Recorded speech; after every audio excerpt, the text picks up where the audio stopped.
Good morning, students. In the last video, I have explained about the schemes for the welfare of scheduled caste SC. Next concept is schemes for the welfare of scheduled tribes, that is STs.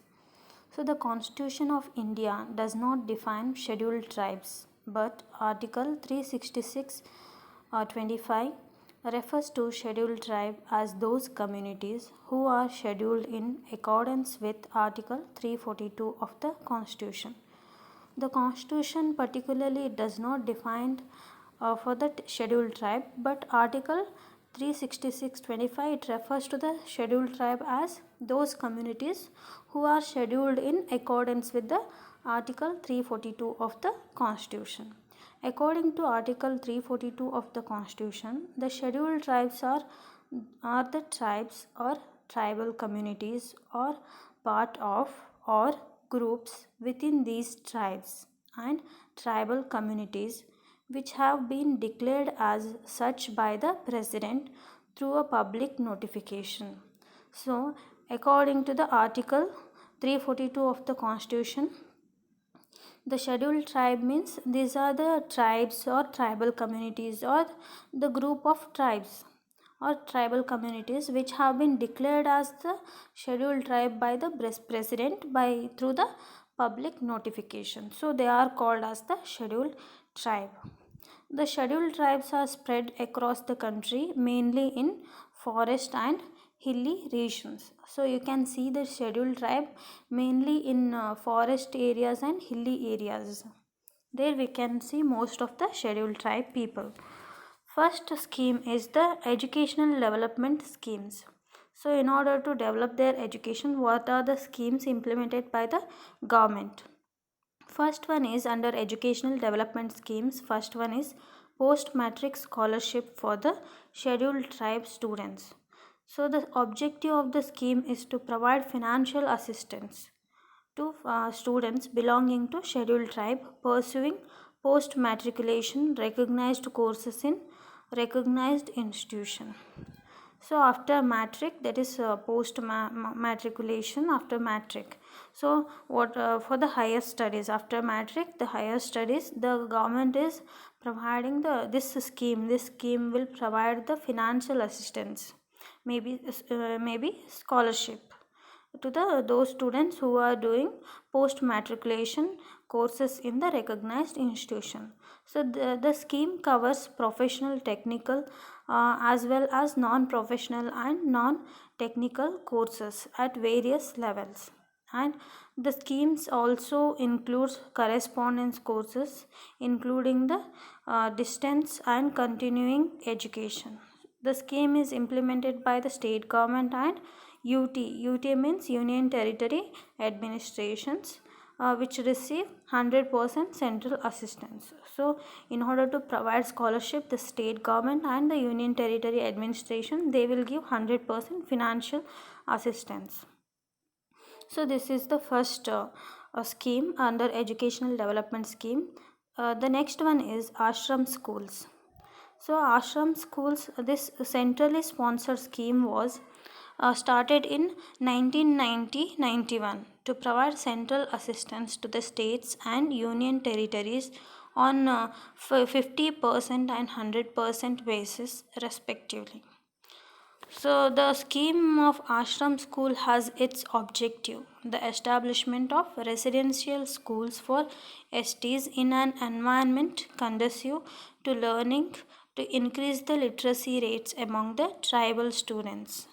So here the central government and the union territories, central government give assistance means it gives the fund or finance to state government and union territories.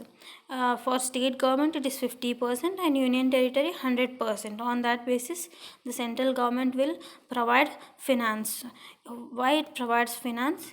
The objective is to of this ashram school, because in order to construct the ashram school the government will provide fund to the central government will provide funds to the state government and union territory. So here the ashram schools are what are the objectives of ashram schools? The objective is to establishment of the residential schools for the ST students, in order to make the environment, study environment, and in order to increase the literacy rate among the tribal students, and in order to bring them at par with the other population of the country. So that is the objective of the ashram school. Next scheme is vocational training centers in tribal areas. So the scheme aims at upgrading the skills of the tribal youths in various traditional or modern occasion, depending on upon their educational qualification, present economic trends, and market potential. So the aim is to upgrade the skills of the tribal youths depending on the modern trends. So how the society is changing, based on that they have to upgrade the skills. So in order to help them to upgrade their skills, this scheme has been introduced. So here, depending upon their educational qualification and present economic trends and the market potential, which would enable them to gain suitable employment, or enable them to become self-employed, in order to help them to get employment in other places, or in order to start their own business, they should have the skills, right?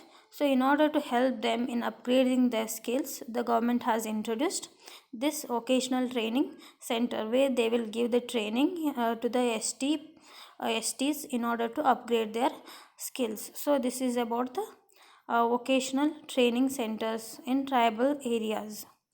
The next is the National Fellowship Scheme.